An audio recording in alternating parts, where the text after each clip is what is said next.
Good morning everyone, it's Debbie from Dare to Date, and in this morning's video I want to talk to you about some of the things that we learnt to do automatically as kids. Do you ever remember either learning yourself or teaching your kids how to tie their shoelaces? Seemed a pretty massive thing to learn at the time, yet how many of you think about how you're going to tie your shoelaces nowadays? You don't. It's a skill that you've learnt that now you just don't have to think about. Now that happens with a million skills that we have.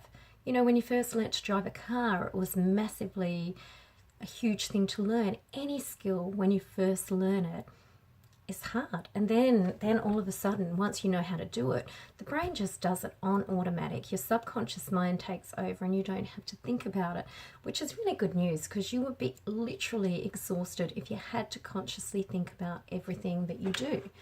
Okay, so when it comes to dating, this whole things happening subconsciously really affects your outcome. Look, what I want to talk to you a little bit about today is baggage. Now, the older we get, the more baggage we acquire. When you're young, you're quite optimistic, you've got no experience in the space. When you've gone through heartache and constant disappointment, rejection, etc., it makes us try and protect ourselves. So you could even be in a space where you've thought that you've worked a lot on your baggage over the years, yet you meet someone new and it starts to raise its ugly head. All of our bad dating and relationship experiences start to affect how you act. Why does this happen? Well, it seems to trigger memories of events and experiences that develop in our mind that what's happened in the past is going to happen to us again. You may have thought that a past relationship would work, and when it didn't, you had no control. As a result, you want to control new relationships to make sure that you actually avoid that pain of the past. But what ends up happening, and I talk about this every week, is what you focus on, you end up getting. So if you're so focused on not getting hurt, that you tend to act in a way that guarantees you to get hurt, which is really crazy. I mean, for anyone that's been watching Married at First Sight and watched a lot of the girls where they talk about how they've been abandoned, they've got a fear of it happening again, they actually act in a way that will create that circumstance for them. I mean, there was Sarah who overreacted to something and made a big deal about it. There's also Tracy the other week who kept grilling Dean over and over again to see if she could trust him from what he did. Now, there's part of that that's a normal experience, but often people will, give someone so much of a hard time that it literally pushes the person away and creates self-fulfilling prophecies. Now, what do you do in this space? Do you have to spend years healing and clearing those unconscious beliefs? Well, not necessarily. What you need to do is really be aware of what you believe and start to replace the beliefs with a new one. Our brain actually works in such a way that we have neuroconnections in there that will work automatically. When you stop having those thoughts, you actually disconnect those neurons and you create new links, okay? And it comes from repeated action.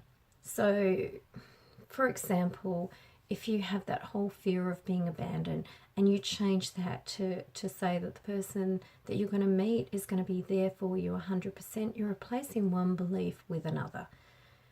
And if you try and focus on the past, you make yourself wrong and you give too much energy to the old belief. It also causes you to build walls around your heart. And the problem with walls is they keep out both the good and the bad. So you just need to outgrow and replace the negative belief with a new healthy one. It's not a magic solution because it will take a little bit of time, but it actually, your brain starts to actually rewire pretty quickly. And with repeated action, it's a bit like a record groove. Instead of going round, you're kind of interrupting that pattern and changing it with a new pattern. So what I want to say is, then what you've got to do is look at the results and the actions that gave you those results. Your actions show what you believe in, okay? However you act is caused by a belief. So notice where you're resisting, and it will show you your fear and what's keeping you from love. Resistance always exists when you're going to a new area. And what I want to say is what is in the way is actually the way, okay? You can't avoid it. It's not going to magically go away, but you can actually push through that resistance and come with that new belief. Now, how much you want love and a new relationship depends on how you deal with that resistance. If you keep making excuses or back off, then your fear is greater than your desire for love. So you need to step out of your comfort zone and take actions to move you from where you're keeping yourself safe to this new area. And you know, the action will start changing your deepest desire from keeping you single and safe to letting you have a relationship and ultimately find the love you want. So you've got to push through that resistance. And it can start off by simple things like going out and smiling at a stranger, going and talking to people, maybe trying a singles event. You know, start off by looking at how you're showing up with your beliefs, because they're yours. Your thoughts and your beliefs are yours. They're not something that's fixed. And if you look how over years they've changed due to your experiences, and then you keep recreating them. So it can be all too easy to stay when you're comfortable and put the blame on others or make excuses. But I can tell that that's not you. I can tell that you want to change and you're ready to change. And as you break through as you break through your resistance, you'll start to see the memories of past hurts are just that, they're memories. They're not your future. That was then, this is now, okay? As you change your mindset, you'll change the way you experience the world. You'll know that your life can be different as you've chosen to break free of your baggage and focus on a positive future. Now, to show you're committed in this area, make sure you don't accept failure as an option. And don't give yourself excuses. I know sometimes when I've gone to yoga and I've tried and it hasn't worked, I'm like, God, that's not for me. But getting fit, you push through it. You don't give up and give yourself an excuse that you're not going to get any better at it. Be positive. Speak about relationships with expectation and certainty. You know, go through life with that thing that anything is possible, that, you know, you could meet the one today, you could meet them tomorrow. It's such a different energy you go through. Put yourself out there. Be open to finding the one, even when it feels uncomfortable. You know, remember to find out how committed you are. Look at your actions in the past week. Are your actions and thoughts moving you towards or away from love?